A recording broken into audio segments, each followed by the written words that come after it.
night and is now rated as slow, with fine weather forecast for the Oaks Day meeting this afternoon. And Southern Cross's coverage of the Oaks Day will begin at 12 o'clock.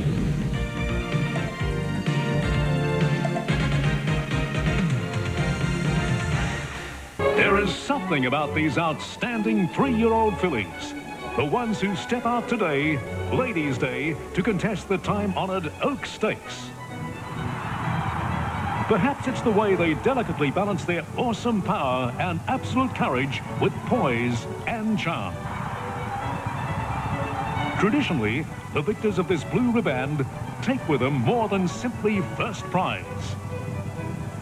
It's Ladies' Day on the track. And on the lawns of Flemington, where the two-legged fillies in their finery, the human race prance to a different tune.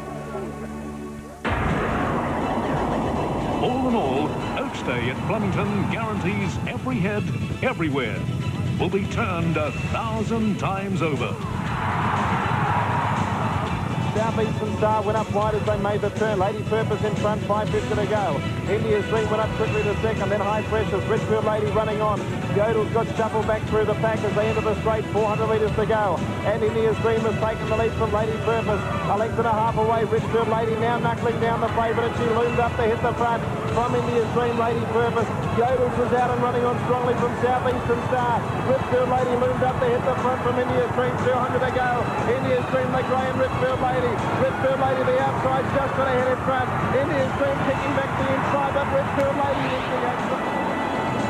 Network 10 welcomes viewers from around Australia and the world to Oaks Day. Gates was Birra from Jet Power as they loom up to the first. Vespa Magic driving through nearer the inside. They come up to the first of 13 and they're all over it safely. One of the greys, Mandeville, going towards the front from Vespa Magic, and the mare out wider, and that's Valdemond. They were followed by Birra getting to fourth. Over on the inside next was Oyster Grey, one of two greys in the race. Sir Thor's getting back in the field, and wide out on the track was Bronze Vara. Flying Pan getting well back. And last of all in the early stages of the race was Fair Lane. They come down to the third hurdle, and Mandeville's raced out about 4 lengths in front. Gets over the next one, clear of Valdemond. Then came Vespa Magic on the inside of Jet Power, Birra. Bronze Vara's out 4 deep, and they were followed by Iron Leader tucked away on the inside for Jamie Evans. Then Century Magic, and they were followed by Night Escapades out wider. Sir Thor was next, and they were followed by We Are the World, Oyster Grey, and Fair Lane was back at the tail with Night Escapades. They come down to the next one. Mandeville gets over at 2.5 lengths clear. Jet Power jumped it awkwardly. Mandeville in front out of the straight from Valdemond second. 3/4 of a length to Bronze Vara, followed by Birra. Then Night Escapades going up to fifth from Jet Power, Century Magic. We Are the World's 4 deep. Over on the inside, Vespa Magic, and a half length away, Iron Leader from Oyster Grey, Sir Thor. Fair Lane second last, and Flying Pan last of all. 2,000 metres left to go, and Mandeville leads along the Maribyrnong side of the track. Mandeville in front by 2 lengths. Second, Valdemond, 2.5 lengths away, Bronze Vara third, or the leader jumped it awkwardly. Night Escapades to fourth, a half length to Birra, then came Jet Power. 1.5 to Century Magic, the favourite, then came Vespa Magic. Iron Leader making a run, Sir Thor sticking to the inside.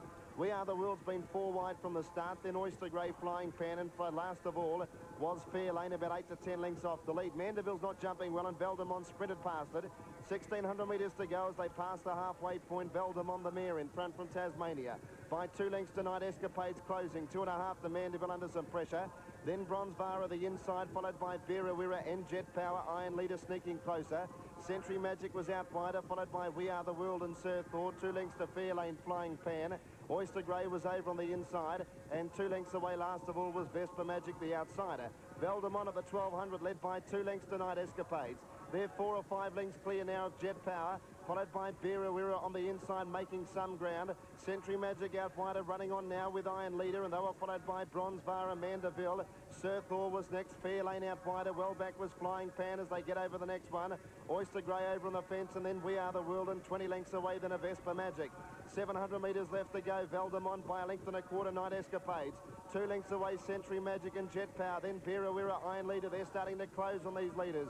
3 lengths away, Fair Lane under the whip from We Are the World, and then Sir Thor. Bronze Vara well back with Oyster Grey, Flying Pan, Mandeville, and tailed right off Vespa Magic.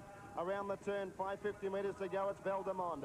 Valdemond straightened about 2.5 lengths clear. Century Magic gets the second. Then came Iron Leader, starting to run on strongly now. Vera Wira over on the inside as they run to the second last one. Valdemond, the mare, gets over at 2.5 lengths clear.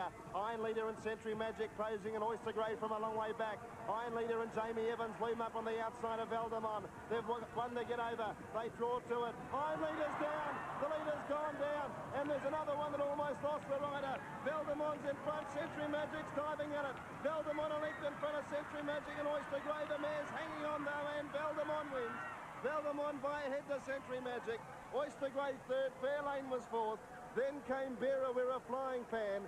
Next in Sir Thor, Bronzevara. Night Escapades. Well back in the field was Jet Power, We Are the World, Mandeville. And back of the tail was Century Magic. And I'm pretty sure Iron Leader was going to win that race, and he's crashed at the last fence. I think so, Dan. And Jamie Evans, I think he's been winded. Oh, he might have hurt his leg because he had a really bad fall at Sandown over 12 months ago. But he's up on his feet. He's pretty tough. But there was no doubt I think he was going to win the race. But all the honours are with the winner, Valdemond. And let's see the head on. Now 4 off the fence. You can see Jamie Evans on Iron Leader come up, and here's the last fence coming. The other one's come out a little bit. Taken off. And it's just down, he's gone. Just misjudged it completely, the horse, didn't he? Yes. The horse has rolled over the top of Jamie Evans. Obviously, he'd be winded and a little bit sore. It's a very good run, the winner, Dan. He led all the way and did all the hard work. Valdemond, $20.30 and $4.70. Century Magic, $1.70. Oyster Grey, $4.10. Well, Valdemond's a mare, and the only mare in the field. You don't see mares jumping too often, Gary, but it was a good win because she put on a lot of the speed and she kept finding plenty. But here's the last fence again. But Jamie Evans would have been thinking, well, I've got this one. You can see the horse has rolled over the top of him. I think why he saw the horse seem to stand on him too, and that's right. Don't think that would have been too pretty, but I'm pretty sure that horse was going to win the race. Yes. But Valdemond, gee, she's a gutsy little mare. Her form looked very ordinary before today, but she's a pretty handy hurdler and beat a good field. Century Magic was ridden a treat because the way the race was run, Gary, it was for horses to run on in the field, and it did make up ground, but obviously just not quite enough. No, here's the last fence again coming up. Very spectacular fall. The horse, well, what's happened there? Because he seemed to judge it all right, and he's just... and here's poor Jamie getting tangled up. See, there was another horse that went over the top. It's actually jumped Valdemond. Jumped the fallen horse Iron Leader. He was lucky to get away with it. I think it might have even been Fairlane. Poor old Jamie went from chocolates to boiled lollies. 5, 8 and 11 are in the frame. Fairlane's run 4th, number 1. Good performance under the conditions. And number 12 has run 5th, and that was Vera Wira. It was always in the firing line. Valdemond, ridden by Stephen Jenkins, the winner of the Sutcliffe Interiors Hurdle. And it was in excess of about 20 to 1. So a long shot wins the first event on Oaks Day.